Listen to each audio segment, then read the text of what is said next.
aussi Christian Louboutin. Thank you.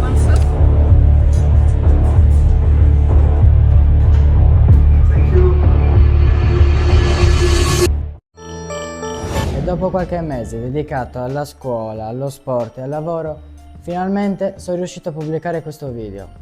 Buona visione. Mi ha sempre incuriosito il mondo della barberia al di fuori dell'Italia. E dove potevo andare se non a Parigi, una città famosa per la sua arte, la sua storia, ma soprattutto per la moda. Così preparo le valigie e sono pronto per partire. Arrivati in Francia ci dirigiamo verso l'hotel, per poi andare subito dopo verso la Vallée Village, che per chi non lo sapesse è un outlet che offre oltre 110 negozi di lusso, tra cui Balenciaga, Moncler e tanti altri. E dopo aver fatto un po' di shopping siamo ritornati in hotel per riposarci, anche perché il giorno dopo saremo partiti verso Disneyland Paris, che per chi non lo sapesse è un'area immensa che comprende due parchi a tema, il Disneyland Park e gli Studios. E dopo aver fatto il check-in ci siamo diretti verso il parco per fare colazione. Stiamo entrando da Starbucks. Ok, abbiamo pagato, adesso aspettiamo il cappuccino. E dopo qualche giorno di divertimento... Thank you. Ritorniamo al nostro obiettivo. Quindi prendiamo le valigie e saliamo in macchina, direzione Champs-Élysées, la via più famosa di tutta Parigi, nota per la sua eleganza e lusso, dove troviamo anche l'Arc de Triomphe. Ma siccome si era già fatta notte, decidiamo di fare una cena un po' particolare. Infatti andremo in un ristorante letteralmente in movimento, che partiva dall'hotel Louis Vuitton fino ad arrivare alla Torre Eiffel. E dopo questa esperienza, la mattina dopo vado finalmente a trovare uno dei barbieri più famosi in tutta la Francia. Sto incominciando ad andare verso il salone, ci sono 0 gradi e fa veramente molto freddo. Ma nonostante il freddo, finalmente raggiungo la mia destinazione.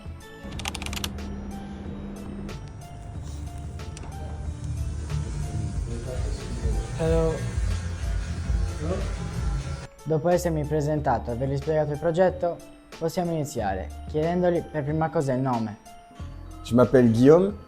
And how did your career as a barber start? Ma carrière, juste après avoir travaillé dans le bâtiment, j'ai commencé à travailler, à être barbier avant d'être coiffeur.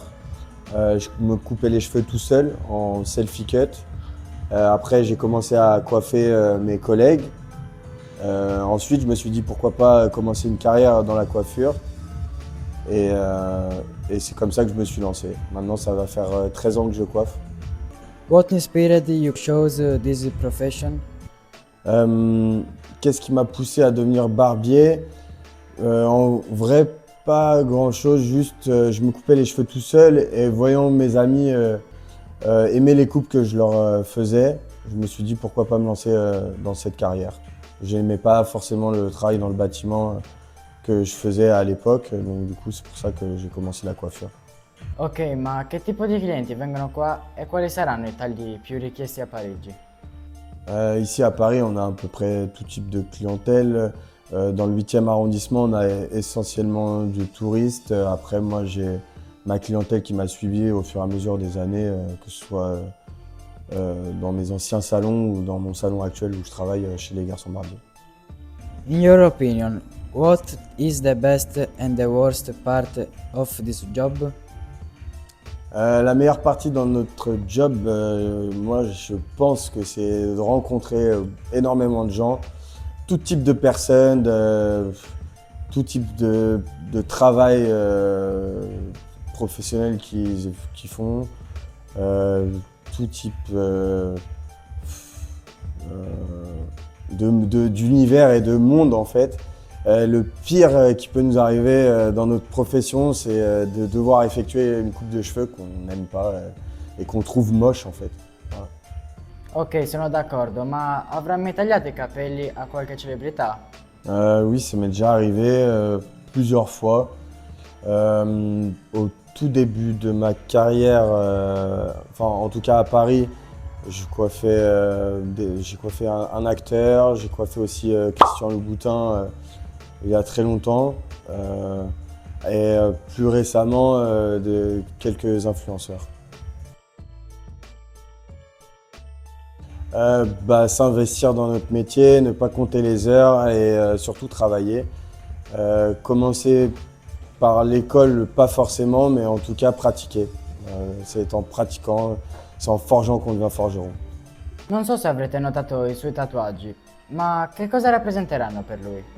Moi, les tatouages, ça représente des instants T, des idées, des souvenirs, beaucoup de souvenirs, des moments avec des amis et des fois beaucoup de conneries. How did you manage to start this business? Alors à l'époque, je travaillais dans un autre groupe de salon où je voulais partir, créer autre chose. On m'a contacté, un entrepreneur qui s'appelle Thierry Lévy m'a contacté pour créer un barbershop qui s'appelle du coup Les Garçons Barbiers. Et on a commencé ensemble, j'ai commencé en tant que salarié et on a ouvert le premier à Saint-Lazare, ensuite à Châtelet, après on a fait quelques franchises. Et par la suite, c'est devenu un ami ou même un frère. Et il m'a associé sur cette boîte gracieusement. Can you share a unique experience you've had in your career? Une de mes meilleures expériences jusqu'à présent, c'est d'avoir été invité pour coiffer en Sicile pour une bar mitzvah en plein mois de septembre avec un soleil incroyable, 28 degrés. C'était un pur moment de plaisir. J'ai coiffé 4 personnes, je suis resté 24 heures, mais c'était très agréable. Sono appena uscito, il ragazzo è stato veramente gentile. Thank you. Ringrazio tanto la barberia Garcons Barber per avermi dato la possibilità di realizzare questo video. Lascio il loro Instagram qui sotto in descrizione e anche questa esperienza termina qua, alla prossima!